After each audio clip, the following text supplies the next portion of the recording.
Un professionnel de la tendresse. C'est ainsi qu'Yves Gineste aime à se définir. Mais oui. Des mots qui apaisent, Vous êtes heureuse? des caresses, Bonjour. des regards. Et certaines personnes atteintes d'Alzheimer, angoissées, désorientées, s'adoucissent aussitôt. Des gestes simples pour pénétrer un monde fait d'absence et d'émotions. Vous êtes toute belle avec vos bijoux là. Tu parles. Vous voyez, je fais ça et madame ne voit pas que je fais ça. Vous le verriez. Ok. Donc, lorsque j'approche une personne, il faut impérativement l'approcher par devant.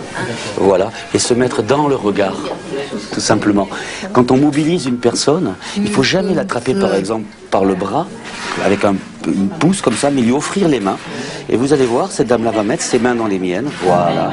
Des soins plus humains, plus dignes aussi. C'est le credo de ce formateur en gérontologie. Il y a 20 ans, des études menées en maison de retraite montraient qu'on parlait en moyenne 2 minutes par jour à une personne âgée dépendante. Regarde pas, Annabelle. La toilette, Elle a dit oui. Hein. moment le plus important, le plus délicat aussi de la journée. Moi, madame, vous voulez bien que je vous fasse la toilette? Ça vous gêne pas? Est-ce que ça vous gêne? Rien ne me gêne, monsieur. Oui. Avec quelques encouragements et un véritable savoir-faire, ces soins deviennent un moment privilégié.